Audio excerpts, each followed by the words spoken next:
네, 저희 손주를 잠깐 소개하도록 하겠습니다. 우리 손주는 선천성 복합 심장 기능 장애를 가지고 태어났습니다. 이름은 크리스천 한울 킴입니다. 김한울이죠. 작년 9월 25일 태어나서 오늘로 딱 만 5달이 되었습니다. 지금까지 가슴을 열고 2번 수술했고 혈관을 통해 시술을 1번 했습니다. 우리 권사님들을 비롯한 많은 성도님들의 중보 기도, 그 힘 덕분에 지난 2월 13일 2차 수술을 잘 마치고 이제 회복 중에 있습니다. 겉으로 너무 정상적인 아이처럼 보이는 이 손주를 보며, 이 한우리를 보며 저희 아들과 저는 겉다르고 속다른 놈이라고 그렇게 말합니다. 아픈 아이를 둔 부모들의 심정을 제가 이런 손주를 가지게 되니 조금은 더 잘 이해할 수 있게 되었습니다. 우리 손주가 3살이 되면 다시 가슴을 열고 또다시 수술을 해야 합니다. 처음 수술 때 나온 병원비만 해도 2차 수술은 잘 모르겠고 50만 불이 나왔어요. 5억 원이 나왔습니다. 감사하게도 보험회사가 거의 대부분을 커버해 줍니다. 이런 한우리, 이런 제 손주가 제대로 자랄 수 있을까 걱정하는 것은 저희 아들 부부나 저희 부부의 솔직한 심정인 것입니다. 그런데 우리를 바라보는 하나님의 마음도 마찬가지입니다. 하나님은 우리가 신체적으로, 정서적으로, 영적으로, 인격적으로 건강하게 자라기를 원하시는 분이죠. 그 사실을 오늘 본문 누가복음 2장 52절을 통해 발견합니다. 예수는 지혜와 키가 자라가며 하나님과 사람에게 더욱 사랑스러워 가시더라. 예수님의 몸이 자라고 예수님의 지적 능력이 자라고 사랑을 받는 정서적인 측면도 주님이 자라가셨다라고 말씀하고 있습니다. 이처럼 우리 모두는 자라야 합니다. 특히 새학기 맞이 축복기도에 참여한 우리 자녀들뿐만 아니라 여기에 모인 우리 모두는 단 한 사람도 예외 없이 건강하고 아름답게 날마다 자라가야 합니다. 저는 우리 모두가 참으로 아름다운 하나님의 자녀들로 계속 자라가길 주님의 이름으로 축원합니다. 그렇다면 우리가 어떻게 해야 자랄 수 있을까요? 물론 신체적으로 건강하게 자라기 위해서는 우리가 골고루 잘 먹어야 되지, 얘들아. 그치? 엄마 아빠가 주시는 것 골고루 잘 먹어야 돼요. 목사님이 이렇게 말한 것은 골고루 잘 먹지 않았기 때문에 그런 거야. 목사님의 아내가 주는 그 음식을 골고루 잘 먹지 않으니까 이렇게 말르게 되는 거지. 반면에 영양 섭취를 골고루 해야 되죠. 무엇이나 많이 먹으면 이제 비만이 걸리지만 이것저것 잘 먹으면 몸이 건강해지기도 하고 또 뭘 해야 돼요? 운동을 해야 돼. 그래 안 그래? 운동해야지 건강하려면. 거기에다 운동만 하면 되는 것이 아니라 몸이 혹사당하지 않도록 또 뭘 해야 돼? 쉬어야 되는 거야. 그러니까 잘 먹고 골고루 먹고 운동도 하고 쉬어야 하는 것입니다. 그러나 그렇게 몸만 자란다고 해서 끝이 아니죠. 우리는 정서적으로, 지식적으로, 인격적으로, 영적으로 자라가야 합니다. 쉽게 말해서 전인격이 자라가야 하는 거예요. 그래야 우리는 건강한 인격을 가진 사회인들이 될 수 있습니다. 우리 저기 언니 오빠들은 너무너무 잘 자랐잖아. 그래 안 그래? 너무너무 예쁘고 늠름하고 멋지게 자랐지? 네.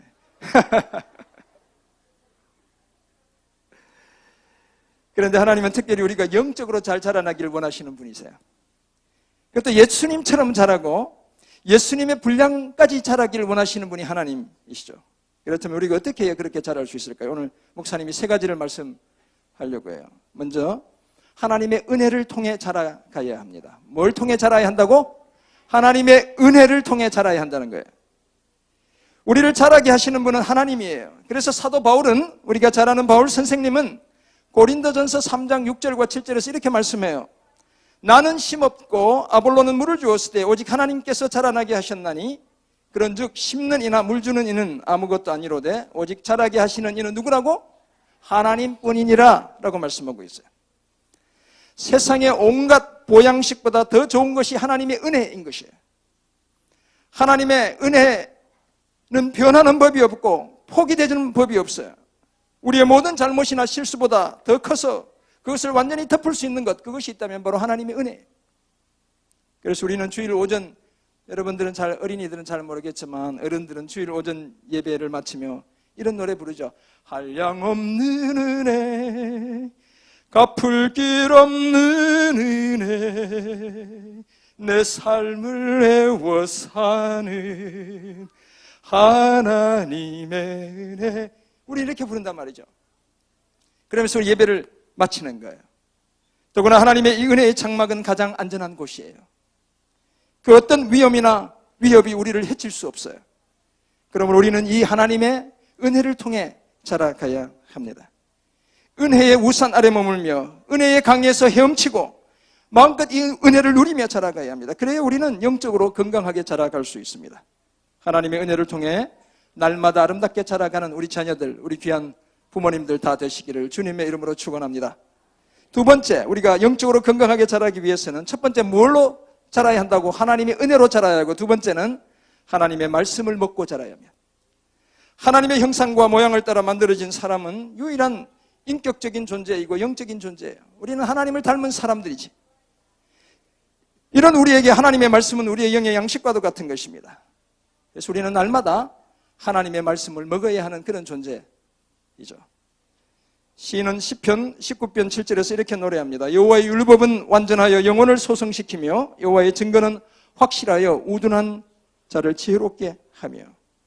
우리 영혼이 다시 살아나게 하고 우리를 지혜롭게 하는 것, 그것이 바로 하나님의 말씀이라고 이야기하고 있습니다.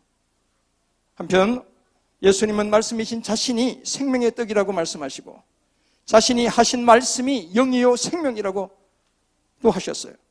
그렇다면 우리를 살게 하고 우리를 자라게 하는 것, 그것이 바로 예수님 자신이고 예수님 자신이 들려주신 말씀이라고 가르치고 있는 것이죠.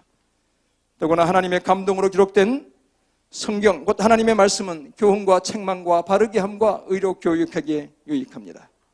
그래서 하나님의 사람이 온전하게 되도록 도와주고 모든 선한 일을 행할 능력을 갖추게 해주는 것이죠.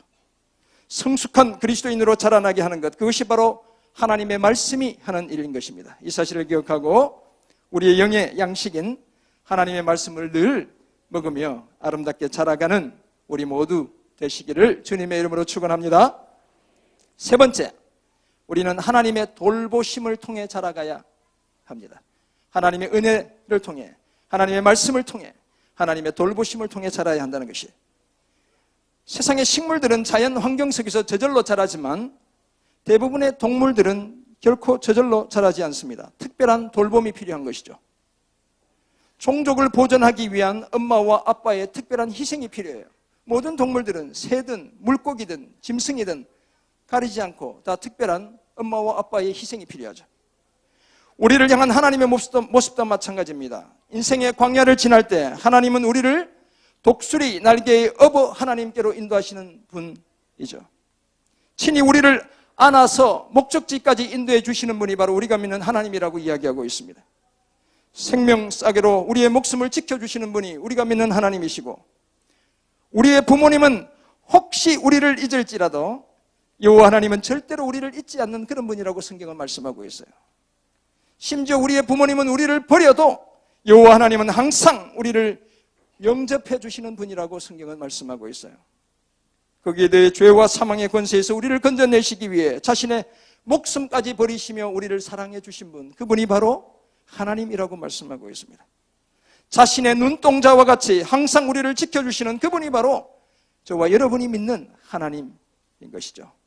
이 하나님의 돌봄 속에 우리는 오늘도 함께 자라가고 있습니다. 이 사실을 기억하고 변치 않는 하나님의 돌봄 속에서 영적으로 늘 균형 있게 성장해가는 저와 여러분 모두가 되시기를 주님의 이름으로 축원합니다. 그렇다면 우리가 어떤 삶을 힘써야 하는 것일까요? 우리 자녀들은 하나님의 말씀을 늘 가까이 해야 돼요. 자, 날마다 성경 읽는 사람 손 들어봐. 여기 싸우지 말고. 날마다 성경 읽는 사람, 여기 손 들었어. 네. 저기 몇 명. 곳곳에. 좋아요. 오, 많이 들었어. 그래. 너무너무 잘한다. 여기 언니 오빠들은 대체로 안 들었어.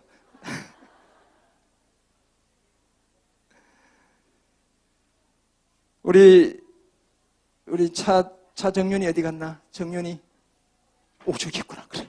우리 정윤이 지금 초등학교 2학년 되는데 작년에 성경 일독했어요. 그래서 어른들 일독 상 받을 때 정윤이가 대표로 받았단 말이에요. 여러분들도 원래 성경 일독하면 목사님이 내년 초에 일독했다고 기념품 줄 거예요. 날마다 하나님 말씀 읽고 묵상하며 그렇게 자라가는 여러분들 되시기를 주님의 이름으로 부탁합니다. 아멘. 아멘 했지? 반드시 지켜야 돼. 알았죠? 우리 부모님들, 우리 자녀들을 잘 돌보아야 합니다. 여러분 방치해 두지 마세요. 교회에 자녀들의 신앙교육 그냥 맡겨두지 마세요. 여러분들이 교회와 함께 우리 자녀들 돌봐야 하는 것입니다. 누가복음 2장 40절은 이렇게 기록하고 있습니다. 아기가 자라며 강하여지고 지혜가 충만하며 하나님의 은혜가 그의 위에 있더라. 예수님이 신체적으로 건강하게 자라셨고 지혜도 자랐고 하나님의 은혜가 늘 함께 했다고 말씀하고 있습니다. 그런데 예수님이 저절로 자란 것이 아니에요, 여러분. 우리 자녀들이 그저 저절로 낳기만 하면 자라는 것이 아니라는 것입니다. 육체의 아버지 요셉과 어머니 마리아의 돌봄이 있었기 때문에 가능한 것입니다. 주님은 태어나자마자 이만큼 커진 게 아니라는 거예요. 육체의 어머니의 젖을 먹어야 했고 아버지를 통해 말씀, 신앙 교육을 받아야 했던 것이죠. 그렇게 주님이 자라가셨어요. 키도 자랐고 지혜도 자랐고 은혜를 삼하는 부모님들의 그 기도를 먹으며 하나님의 은혜 속에 머물며 자라갔던 것입니다. 우리 자녀들을 주님께 맡겨드리고 기도하며 말씀으로 주님의 은혜가 머물도록 늘 뒤에서 뒷받침하며 그렇게 키워내는 우리 부모님들 다 되시기를 주님의 이름으로 부탁합니다. 여러분 피터팬 증후군이라는 말이 있어요. 자, 그림 하나 띄워줘 보세요. 피터팬을 띄워줘 보세요. 아, 네, 알아요. 우리 애들은 팅커벨도 알고 뭐 이렇게 웬디도 알고 아마 다 알 것 같아요. 우리 어르신들 중에는 모르는 분이 있어도 우리 애들은 다 알아. 근데 이 피터팬 소설을 중심으로 해서 피터팬 증후군이라는 말이 생겨났습니다. 몸은 어른인데 어른이 되기를 거부하고 어린이나 소년이 되기를 원하는 심리 상태 또는 그런 행동, 모습을 피터팬 신드롬이라고 이야기한다는 것입니다. 이러한 사람들이 드러내는 특징 몇 가지가 있어요. 첫 번째는 무책임하고 늘 불안해하고 늘 외로워하는 것. 어른이 되어서도 더불어 있어도 늘 이런 증상을 보이면 나는 피터팬 증후군에 빠져 있구나 이렇게 생각하시면 돼요. 실제 키가 150cm도 안 되는 영국의 작가 제임스 베리가 쓴 동화 피터팬 자라지 않는 아이 속에서 주인공 피터팬이 웬디 등 다른 아이들은 현실의 세계로 되돌아가는 반면에 그것과 반대로 네버랜드라는 그 세계 속에 영원히 아이로 남는 것, 바로 그 점에서 착안해서 나온 용어가 피터팬 증후군이라는 것입니다. 미국의 심리학자 댄 카일리 박사가 1983년 저술한 책 피터팬 증후군에서 이 용어를 처음 사용하게 됩니다. 이런 증상을 알았던 대표적인 사람이 우리 어른들도 잘 알고 있는 마이클 잭슨, 이 바로 피터팬 증후군을 알았던 그런 사람인 것입니다. 이 증상을 우리말로 하면 애어른 증후군이라고 말씀드릴 수 있습니다. 나이나 생김새는 어른인데 하는 짓이 어린아이와 같은 그런 사람을 가리키죠. 제가 그런 사람이라는 생각이 드는데, 네. 저희 아내가 보기엔 제가 늘 애어른 같은 그런 존재죠. 아무튼 그런 사람을 가리킨다는 것이죠. 나이를 먹으며 신체적으로 자라긴 했지만 정서적으로, 인격적으로, 신앙적으로, 영적으로 자라지 못한 그런 상태에 놓여 있는 사람들이 바로 피터팬 증후군에 빠진 사람들이죠. 사랑하는 성도 여러분, 이것은 우리 영적 세계에서도 마찬가지입니다. 신앙생활을 한 날수, 곧 교회를 다닌 횟수가 많아진다고 해서 영적으로 건강하고 균형 있게 저절로 자라는 것이 결코 아니라는 것입니다. 우리 주변에 영적 피터팬 증후군에 빠져있는 무수히 많은 사람들을 우리가 날마다 보게 되는 것이죠. 왜냐하면 균형 있게 자라지 못했기 때문에 그렇습니다. 그러므로 이제 우리는 하나님의 은혜와 하나님의 말씀과 하나님의 돌보심을 통해 균형 있게 자라가야 합니다. 그래야 우리가 영적 피터팬 증후군에 빠져들지 않을 수 있습니다. 그러므로 이제 우리는 늘 하나님의 은혜의 말씀을 가까이 해야 합니다. 우리 자녀들을 사랑과 말씀과 기도로 길러내는 그 일을 멈추지 않아야 합니다. 이런 삶을 통해 우리 모두 영적으로 균형 있고 건강하게 자라는 하나님의 자녀들 다 되시기를 주님의 이름으로 축원합니다. 아멘.